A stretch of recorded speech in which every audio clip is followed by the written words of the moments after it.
Ayan po at babala po sa lahat po ng mga kalingap. Ano? Lahat po ng mga kalingap at yung mga original or totoong mga kalingap reactor, mahigpit ko po kayong binabalaan na iwasan nyo po at huwag po kayong magtitiwala dito kay Sangkay. Ano? Maliwanag po yan. Dahil ito pong taong ito ay delikado. Ito po ay taong manluloko. At wala pong pakundangan ito kung manloko sa mga babae. At ito po ay kahit na mamamatay na yung pasyente, may kanser na pasyente ay hinuhututan pa nitong gagong ito. Kaya po mahigpit po ang aking babala sa lahat ng mga kalingap at maging dito sa mga reaktor. Dahil ito ay nagpapanggap ng isang reaktor din ito ng kalingap. Wala po akong pakialam kung ano man siya dyan. Pero ang pinakikialaman ko, binabalaan ko kayo dahil ito pong taong ito ay manluloko. At ang niloko po nito ay babaeng may kanser, babaeng pasyente, at marami na po ang niloko nito. Hindi lamang po basta libo ito, kundi daang libo ang mga panluloko nito. Mag-ingat kayo dito sa putang inang Sangkay na ito. Hahalukayin ko pa. Dahil ginawa mo akong tarantado, gago ka, wala kang karapatan mag-advise sa akin, ginawa mo yung ganon. Hahalukayin kita, putang ina ka. Ito po, para sabihin ninyo na huwag kayong magsalita sa akin na nagsasalita ako ng walang basihan. Ito po ay napatulpo. At dahil po dito sa kanyang panluloko doon sa cancer patient, ano? Ipaparinig ko po sa inyo, ano? Ipapakita ko na rin kung makikita ninyo. Ha? Ito. Ito na po, ha? Talasan nyo po ang inyong pandinig. Talasan nyo po ang inyong pangunawa. Dahil ito pong sinasabi ko ay babala sa inyong lahat na mga kalingap, dahil baka kayo ang isusunod na biktimahin itong bakla na ito. Bakit ko nasabing bakla? Mismo pong itong babae na ito na biniktaman niya ang nagsabing bakla itong hayop na ito. Kaya tama lamang yung sinasabi ko, nahihilahin ko ang dila nito at gagawin kong barbecue. Pero ngayon, hindi na lamang po dila niya ang gagawin kong barbecue, maging utin nito ay ibabarbecue ko na rin. Tapos ipalamon ko na rin sa kanya. Maliban sa pagiging bakla nito, nakakaperwisyo pa po yan. Utin yan. Kaya yan po, hindi lamang dila nito ang hihilahin ko at barbecuehin, pati na rin ang utin nito. Ito na po, para wala kayong masabi sa akin, no? Yun, tapos po bigla nagkaroon ng COVID. Okay. Sige, so hindi kayo natuloy sa madalit sabi. Okay, ma'am, kailan pa po kayo may sakit? Yung kidney failure ko, halos 3 years na yung breast cancer ko, more than a year ago. Okay. Breast cancer stage 1. Okay. Tapos itong si Marlon Cabalin, ma'am, kahit karelasyon nyo via online lang, at alam na may... Marlon Kapalin para itong putangan to, hindi kuan. Sangkay lang pala itong hayop ito, kabaklaan. Marlon Kapalin ang pangalan nitong hayop ito at ang kanyang niloko ay mamaya mamimension po dito. sakit kayo ay nanghihingi pa rin. Tama po ba ako? Alam niyo po, yung 100,000 na binigay ko sa kanya, it's a long story. Kusa po yun. At saka parang nakulitan na rin ako sa kanya. Kasi po, umalis siya papuntang Dubai. Tapos wala namang nangyayari sa kanya. Apo. May mga kasinungalingan po siya eh. Ma'am Lydia, i-cut off ko muna po kayo saglit kasi sumagot na si Sir Marlon sa kabilang line. Kausapin lang po natin, baka kasi bumitaw. Unahin ko muna. Tingnan mo, sinungaling pa itong putang inang itong manluloko na ito. Ayan. Apo ha? Opo, Sige po.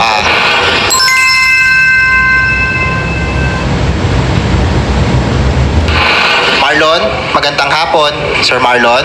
Hello, sir. Ako, wala. Sir Marlon, magandang hapon po. Sir Marlon, okay, nakikinig lang po siya, sir, attorney. Narinig Narinig niya naman tayo pero hindi siya sumasagot. Though meron naman tayong mga pictures ni Sir Marlon, no? Kasi ang problema dito, attorney, bigla na lang daw po siyang binlock. At hindi... Hello po, Sir Marlon. Good afternoon. Kakausapin po kayo ni Attorney Gab Zelaya. Hello po. Kasi Marlon, sa totoo lang, pinapasa ko to, yung mga chat mo kay Ma'am Lydia, ang mga chat ay mabuti pa magpadala ka na kasi walang-wala na talaga ako. Hampas So, lupa. Halatang nanghihingi ka na parang alam mo naman may sakit na yung tao. Tapos nakalagay dito sa mga screenshots, this person is unavailable on Messenger. So yun, halatang binlock na. Ayun ang mapuputulan na ako. Ba't ang laki ng cheque mo ngayon? Hanggang padala ka na, wala na talaga ako pangkain dito. O, yun ang mga messages. Imaginin mo yun, ha? Talagang talagang scammer tong putang ina to. Kung nakala mo mayroon siyang utosan na magpapadala agad ng pera. Pansinin ninyo, ha? Ito ang putang ina. Kaya yung sinasabi ko, nahampas lupa at patay gutom tong animal na ito. Tama. Ha? Yung aking pagbasa sa pagmumukha niya na isang hampas lupa at patay gutom yung gagong yan. Mali ba yung pagkakasabi kong patay gutom at hampas lupa ito? Tapos ito ang mga ngaral sa akin tong animal na ito. Putang ina ka, masangkay, hayop ka. Yun pala ang putang ina, may kaso kang hayop ka. Tuloy. Yan po yung nababasa ko dito. Literal na nanghingi So, pa. it's not something na binigay lang ni Miss Lydia. Ito ay hiningi. Okay? Ayun lang po nililinaw ko dito. Although, Ma'am Lydia, kung lagi po kayo nanonood ng palabas, ng Wanted sa radyo, lalong-lalo na kay Idol, it's a big no-no po kay Idol yung padala ng padala. Alam niyo naman po yan, ano? Opo. Opo. So, yun, lalo to, yung mga, yung mga message niya, mga tono ng message niya, para halatang Bakit? namimera lang. Ito, meron akong nakitang pakekang. Ano to? Bakit ka? Oo. Bakit pakek? Ano tong pakekang? Ba't may pakekang dito? Tinatawag po niya kayong Kasi bakekang? kasi po, nagbibiroan kami sa chat niya. Okay. Ito yung mga messages niya. Good night, sleep na ako, padala ka mamaya para makapag-grocery ako. Okay, so, nanghihingi talaga siya, kaya kumbaga kayo naman, nagpapadala kayo. Although, yun nga, ma'am, mali yun, no? Ang total, ma'am, po ng naipadala nyo, nasa magkano? May 100,000 ako nakikita dito. Sir Marlon, magandang hapon po. Good afternoon po. Yan, bakla. Okay, Sir Marlon, magandang hapon po. Attorney Gabriel Ilaya ng Wanted sa radyo. Yes po, attorney. Good afternoon. Bakla. Sir, kayo ho ay nirereklamo ng inyong karelasyon Ayan. si Miss Anyway, mahaba pa po ito. matapos niya kayo. Mahaba pa po ito. Baka naman ma-strike tayo dito kung ipi-play ko ng mahaba ito. Sapat na. Yung inyong napakinggan, itong putang inang bakla na ito. Na hindi lamang yung may 100,000, ba total daw po yata ng malaki. Mga 3 to 400,000 ang naipadala dito sa scammer na itong Marlon na ito. Yang si Sangkay na yan. Tapos ako ang pangangaralan mong putang ina ka. Ay wala akong nilokong babae, wala akong kwinartahan. Ikaw putang ina mo. Hayop ka, mayroon pang kanser. Yung babaeng niloko mo, ano ka. Marami pa raw po yan. Talaga nga nagkukan ito, pero bakla daw po yan. Sabi nitong babaeng ito.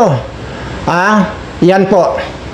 Ngayon, alam nyo na, mga kalingap, iwasan nyo na itong putang inang scammer na ito. Iwasan nyo na. Baka kayo ang susunod na mabiktima na itong animal na ito. Kaya kayo, magdahan-dahan kayo sa paghuhusga sa isang tao na hindi nyo kilala dahil hahalukayin ko kayo mga putang ina nyo. Ngayon, nabisto ko. Yan pala ay ng scam ng loko ng babae. At may kanser pa yung niloko nitong walang konsensyang taong ito na akala mo napakamalumanay magsalita itong bakla na ito. Yun pala talagang gagamitin niya yung pagiging malumanay niyang tarantadong ito. Madinin mo. Sasabihin mo na kung sakalit pupunta ako sa Kalingap, hindi ka papabor dahil doon sa bunganga ko. Mas maganda na yung nagmumura kisa doon sa nang lulukot ng i-scam ng kapwa mo. Kaya sinasabi ko, hindi ako nagkamali sa pagbasa sa pagmumukha mo na isa kang hampas lupa at patay gutom na putang ina ka. Nagkamali ba ako? Hindi. Tama lang yung sinabi kong isa kang hampas lupa at patay gutom kasi ito na yung ebidensya na talagang isa kang gonggong, isa kang walang konsensyang tao na hayop ka, daig mo pa ang hayop. Kaya ito ang tandaan mo. Ipagdasal mo na hindi ko malaman kung saan ang address mo dahil hihilahin ko na yung dila mo para hindi ka na makapagsabi na magpadala ka na ng 100,000 at ibabarbik ko na rin yung utin mong putang ina ka. Tapos na tayo dyan. Pero pahabol sa lahat ng mga kalingap at sa lahat ng mga reaktor ng kalingap. Iwasan ninyo ito. Ngayon, itong mga nakasubscribe dito kahit sangkay-sangkay na ito, bahala kayo sa buhay ninyo dahil kasama kayo sa mamalasin pag hindi kayo nag-unsubscribe dito sa manlulukong taong ito. May kanser. Babae, kinartahan itong hayop na itong demonyong ito. Anyway, ganyan po ako pag nagsumpa ng isang tao. Balikan niyo po yung video ko. At mahigpit at madiin yung pagkakasabi ko na isinusumpa ko itong dalawang burikat na ito na nang bastos dito sa Kalingap team or founder ng Kalingap ni Kuya Bal Santos Matubang. Anong nangyari? Ang bilis naman yata. Ano pa yung kwan? Balikan ninyo yung video ko. Ano sinabi ko?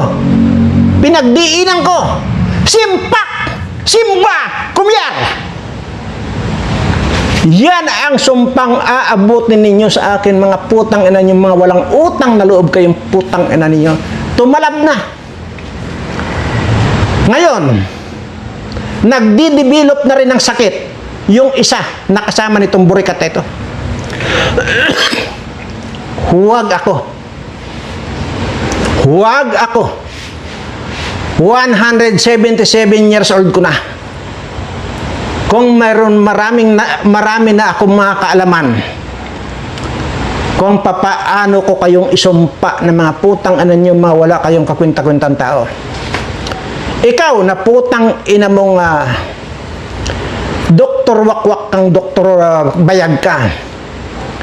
Ngayon, ilutang mo na yung sinasabi mong big sponsor mo at ipagawa mo na yung bahay ng iyong gwapa. Oh, bakit ngayon? Hanggang ngayon, wala pang lumulutang na sponsor mo.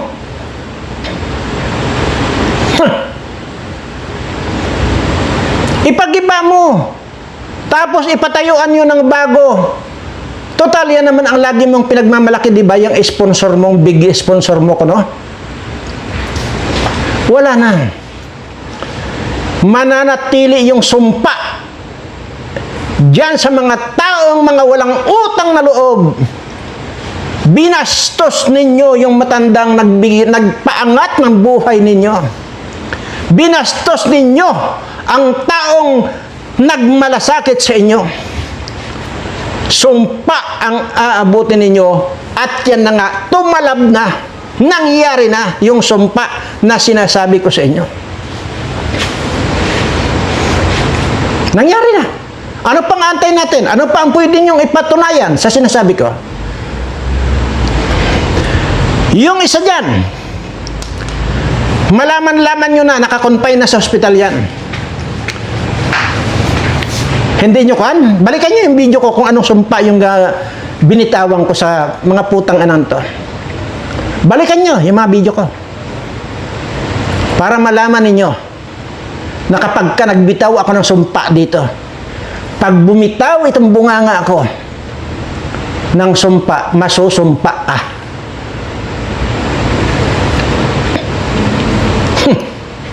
Tangina nyo. Yan ang dahilan kung bakit lumutang ako. At yan yung sinasabi nitong si sangkay na ito na biglang sumulpot ako sa Kalingap. nagpipiling talagang may malasakit sa kalingap, ay pinagtanggol nga niya itong mga putang inang walang utang na loob eh. At mas binatikos pa niya yung pagkakasabi ko ng mga walang utang na loob itong mga burikat na ito. O, saan ba nakapanig yung hayop na yan? Mga kalingap reactor, sinabi ko, iwasan ninyo itong taong scammer to. Katunayan, kung may makakapagsabi sa inyo kung saan ang bahay nito, pupunta ko, hihilahin ko ang dila niyan at saka yung utin niyan, gagawin kong barbecue. Ito na. Ang katibayan na isang scammer ito yung kanyang nilokong babae. May sakit pa. May cancer pa.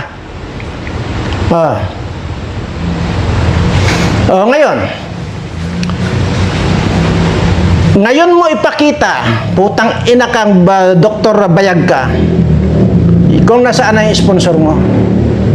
Ipagawa nyo ng diretso yung bahay ng gwapa mo. Dahil delikado yan.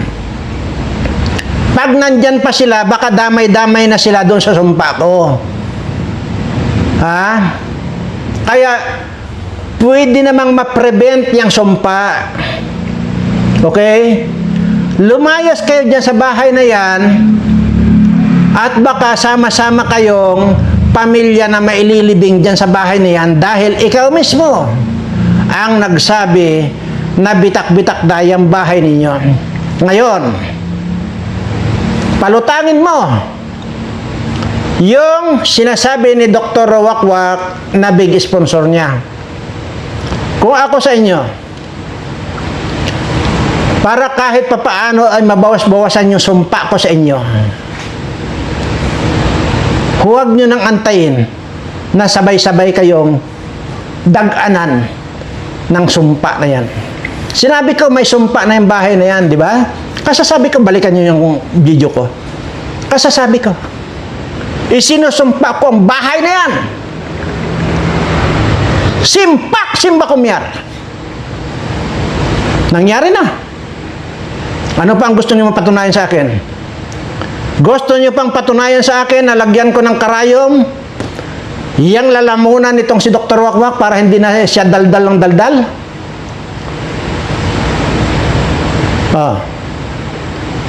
Or pa lalo kong pasisingawin ang hit sa buong katawan ninyo, hindi lamang sa kilikili? Huwag ako. Yung ginawa ninyo dito kay Kuya Bal Santos Matubang, sa totoo lang, di ba mayroon akong opsyon sa inyo? Mayroon akong binigay na opsyon sa inyo. Either tanggapin ninyo yung sumpa ko or mag-apologize kayo. Hindi ba? Binigyan ko kayo ng opsyon. Hanggat wala akong naririnig na apologize or apology dito sa taong nag-angat ng inyong buhay, dito sa taong nagpaalwan ng buhay, magmula doon sa pagiging hampas lupa at patay gutom ninyo, hanggat wala akong naririnig na apology, mananatili ang sumpa sa inyo. Yung isang burikat na nagsabing toxic ang kalingap, mababalitaan nyo lang yan. Sisiguraduhin ko sa inyo, magkakaroon na rin ng toxic ang buong sistema ng katawan niya. At yun ang sinasabi ko, abangan ninyo. Ha? Baka hindi magtatagal, mabalitaan nyo na sa hospital na yan. Ganun ako, magbitaw ng salita. Hindi pwedeng walang mangyari sa inyo. At doon po sa mga pakiusap ko, bakit po kaya walang nagbibigay ng information sa akin kung nakausap nyo na yung tatlong bata, si Darlene, si Ma'am Marian at saka itong si Chloe? Bakit po kaya hindi malayo po ba kayo sa bahay po nitong tatlong batang ito? Kasi po hindi po pwede sa akin yung nakapagbitaw na ako ng salita na hindi ko gagawin. Iyan ang tandaan nyo sa akin. Hindi naman po kasi po pwede Yung ako ang magsusurveillance dyan at magtatanong-tanong ay napaka-busy kong tao. Kaya sana, ang sinasabi ko, kung nakausap nyo na itong 3 batang ito, ipaliwanag nyo yung sinasabi ko, tulungan ko sila all the way. Panindigan lang nila na itong sila, na mga batang ito ay minanyak nitong wakwak na ito. Yun lang man po. Hindi ko titigilan yan. Dangan nga lang talaga napaka-busy ko. Pero ganun pa man, hindi po pwedeng hindi ako pupunta dyan. Pupunta pa rin po ako at magsosorbe pa rin po ako. At mayroon din po akong mayroon akong eskwelahan dyan na kakausapin. May mga school akong kakausapin dyan kung saan nila gustong mag-aral. School na po mismo ang kakausapin ko. Para doon sa gusto kong tulungan na nandyan. Ganun po ako. Direkta na. At saka, isa pa, hindi ako aagaw ng eksena. Hindi ko ugali ang mga agaw ng eksena na hindi kagaya nitong putang inang Salcido na ito. Isa rin pong hampas lupa yung Salcido na yan. At saka yung itong putang inang Jundi na yan, sabi ko sa inyo, hindi ko titigilan yan hanggat hindi ko makikita yan. Maniwala kayo sa akin. At pag nakita ko yan, butas lang ng ilong niya ang walang latay. Maniwala kayo. Jundi, makinig ka. I-feel mo na. Imaginin mo na kung papaano kitang latiguhin. At yung sinasabi nitong Dr. Wakwak na big sponsor niya. Oh, ano pang ginagawa niyo? Delikado. Yang bahay ng gwapa mo ay gwapa, hindi nagpapakita sa kanyang live. Wala na rin po yan. Wala na pong gwapa. Mag-isip kayo bakit nagla-live hindi nagpapakita. Bakit? Lumubo na rin po ang mukha niyan. Sinasabi ko sa inyo. Pag hindi nyo inalisan yan, itaga nyo pa rin itong sinasabi ko ito. Pag hindi kayo umalis sa bahay na yan, hindi ko kayo pinapaalis dyan na para lang kung ano pa. Pinapaalis ko kayo dahil sa inyo na rin nang galing yan na bitak-bitak na. Kaya nga, itong sinasuggest ko sa inyo para sa inyo. Pag hindi kayo umalis dyan, hindi malayong mangyari, matabunan kayo lahat ng buong pamilya. Pag natabunan kayong lahat, wala nang Team Guapa si Dr. Bayag. Tingnan niyo. Yun ay sinasuggest ko lang sa inyo. Kung ako sa inyo, bumalik na kayo doon sa dagat at magkalkal uli kayo ng kuhol. Kasi mga walang utang na loob kayo. Uulitin ko lang. Hanggat wala akong naririnig na apology sa mga ginawa niyong kabastusan dito sa matandang nag-angat sa inyo, nagbigay sa inyo ng magandang buhay, mananatili ang sumpa sa inyong mga putang ina ninyo. Maniwala kayo sa akin. Nangyari na. At ikaw, sangkay na bakla ka, putang ina mga kalingap, mga kalingap reaktor, sinasabi ko, babala na mahigpit kung binabalaan kayo. Huwag kayong dito, magdidikit dito sa manlulokong taong ito.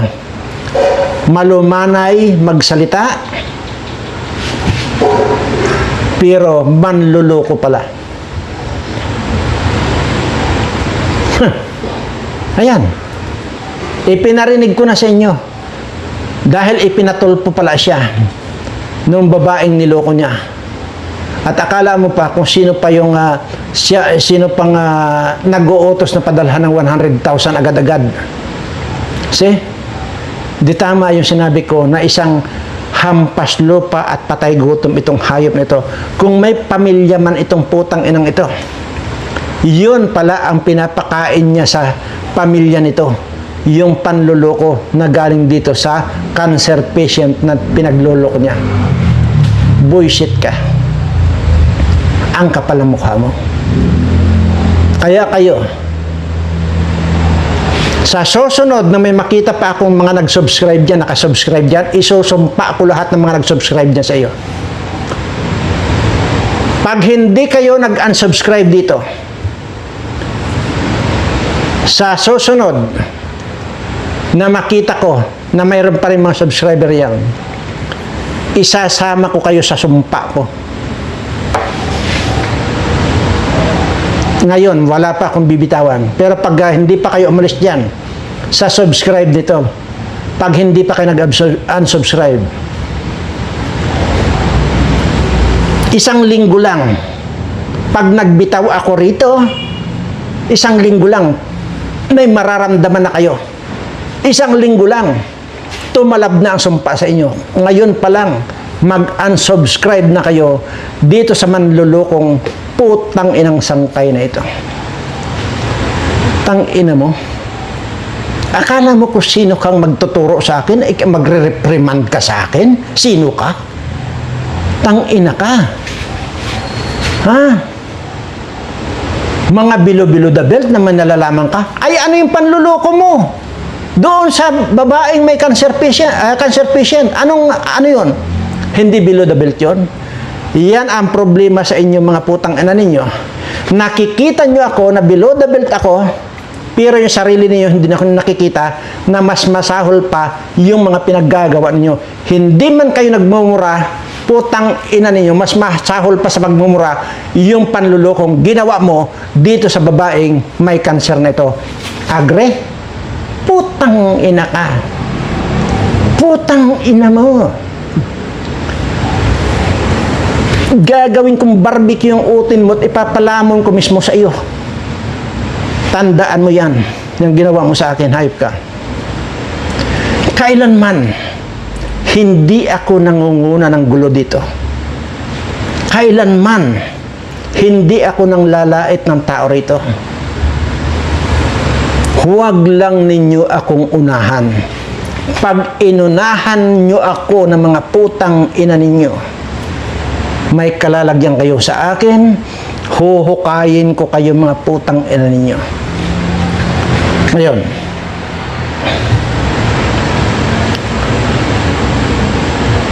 nagre-request ako, balikan niyo yung mga video ko. Kung anong sumpa yung binitawan ko dito sa mga putang ina mga burikat na ito. At ngayon, tumalab na ang sumpa. Na hindi nga makapag-live yan na nakikita mo ka. Pare-parehas na yan, sila Redsin na yan. Ikaw Redsin. Ikaw Kapiso. Tatalab na sa inyo. Sa katawan ninyo. Dr. Wakwak, titigan mo ang mga mata ko. Dahil tatalab na sa mga katawan ninyo ang mga sakit na walang kagamutan. Putang ina ninyo. Ngayon, makikilala niyo ako, hype. Tang ina nyo. Ako ang uunahan ninyo. Itong kalingap. Ngayon, papaano nyo pa mapababulaanan sa akin ngayon? Na yung sinasabi nitong putang inang burikat na Michelle na ito, na walang kalingap, walang family. Walang kalingap family. One kalingap, one family. Papaano nyo ngayon mapapabulaanan sa akin yan? Ay ako mismo ang naka-obserba dito sa mga kalingap. nakita ko na yung talagang one family ng isang kalingap. Kaya putang ina nyo, magkamatay kayong lahat ngayon, walang mag-aabuloy sa inyo. Tingnan nyo, kung hindi lang sana ginawa ni Anghit ito, dito, sa ama ng kalingap na binastos ninyo, madali lang sanang i-repair yung bahay ninyo.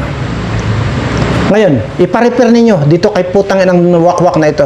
Total, magkakasakit na ito. Magkakasakit na yung mga putang na ngayon.